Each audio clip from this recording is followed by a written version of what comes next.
Hello TikTokers, I'm the Christian Relationship Counsellor, and as you know I'm new to TikTok on this subject, but it seems to be taking off pretty well, and so I decided to set up a channel on YouTube called the Christian Relationship Counsellor. And so I'm asking you to subscribe and share and and just comment basically. So today, what did I want to talk about? I wanted to talk about not so much something from the Bible, but it's to do with relationships, this one, and narcissism, and covert narcissism to be precise. And it's about those times when you are doubting yourself because the covert narcissist is using tactics that you can't put your finger on. So today, a behaviour of the covert narcissist, as we know, is a subtle form of abuse and control. Sometimes the narcissist will try to control you through love bombing. When you reject love, you look like the bad guy. But you'd only reject it if it didn't feel genuine. Now, can you imagine if somebody's coming over to you, kissing you, holding you, hugging you, and you're supposed to feel grateful, aren't you? Technically, you reject somebody kissing and hugging you and loving you, you come over as the bad guy. So what happens is, that's why love bombing is so insidious and calculating, because narcissists know that. Narcissists know, especially with Christian women, how love, showing love, receiving love, giving love, is a trait that is glorified by God and it's encouraged by God.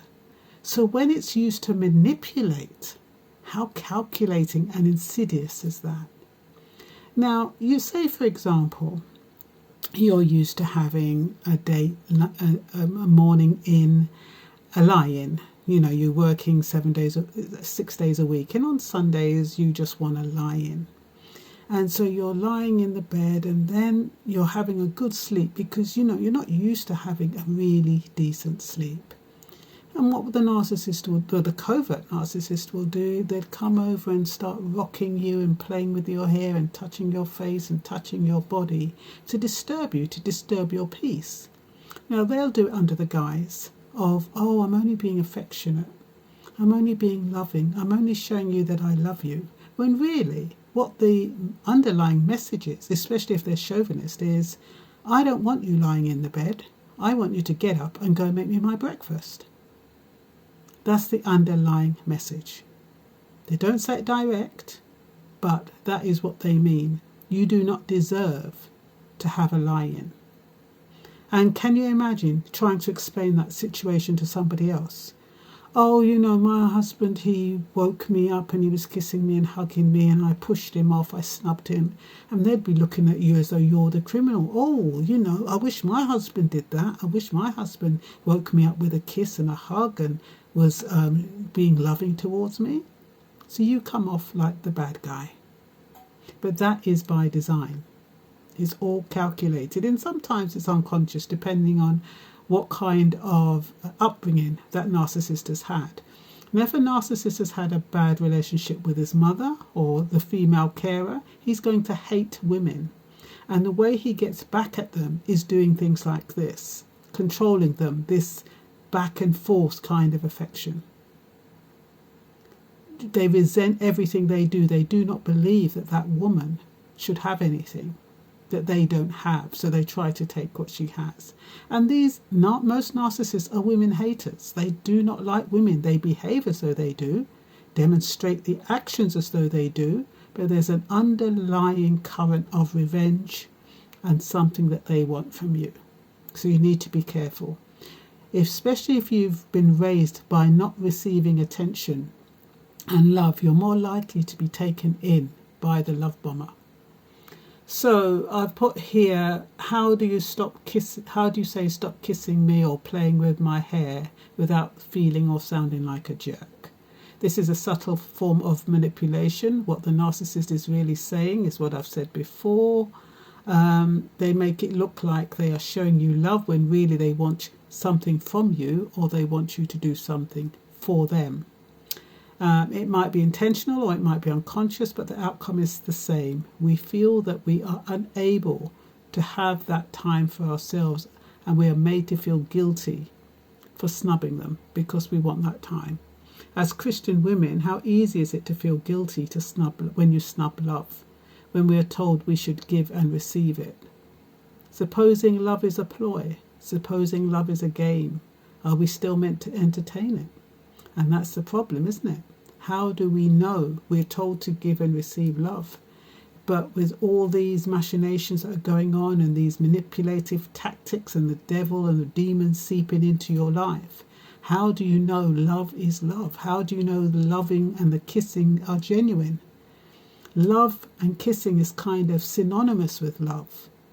How do you then, can you imagine how mind-blowing it is if somebody is loving you and kissing you when really it's an insidious tactic to control you, get you on side, and then discard you?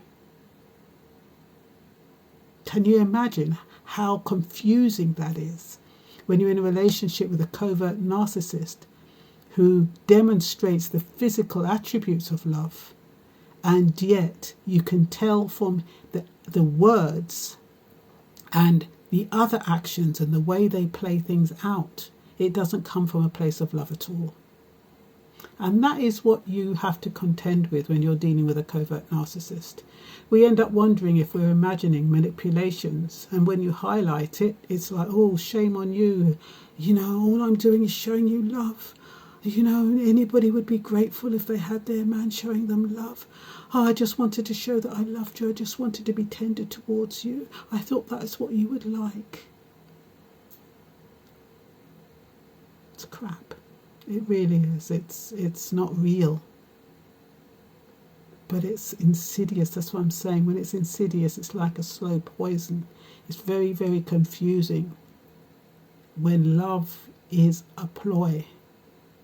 I shouldn't even call it love. They should have a special word for it, because it's not love. It's like pretend love. It's a game. So when you respond and try to feel justified in your rejection of their game plan, you're made to feel worse, because sometimes you'll just say, look, you know, I appreciate that, you know, you're demonstrating to me that you love me, but, you know, in the middle of while I'm in a deep sleep, or in the middle of while I'm cooking, and then they might say, oh, well, you know, love, you can love somebody anywhere. You know, I've heard of people make love to people in the kitchen or in the car or in the garage, and they make you feel as though you are wrong for putting a stand about when you desire love. And it's not about when you desire love, it's because you pick up that the love that they're showing is not real. But how do you prove that? You've got no evidence. It's your gut instinct as usual. And remember, we talked about gut instinct before. It's your protection. It tells you that these people are not genuine. You mull the incident over in your head, and you have no evidence of the game plan, only intuition. So you relent. You have to let it go. You can't argue the point. You've got nothing to prove. So you just have to let it go, but do not let it affect your mentality. That's the most important thing. Don't feel as though you're going crazy. Don't doubt yourself. Don't doubt yourself. That's what is important. Your intuition is always right. You don't have to defend yourself. Just know, and in the silence, the answer will be revealed. You don't have to defend yourself. Just know, I've said that. And pray that God will fill the cracks from their childhood, and especially in a narcissist's life, and align them and ask God to align them with the Spirit of God, because a lot of them, they've been hurt from the past, and they instinctively take it out, especially on women, and especially when it's the mother who has hurt them or the female perpetrator in their lives. So they take it out on women. So secretly they hate women, and they do not know how to manifest that unless they can do it under a guise of love, but get what they want at the end of it. And that is their goal, to get what they want at the end of it. I am the Christian Relationship Counsellor. Please find me on YouTube, subscribe, share and comment. Thank you very much.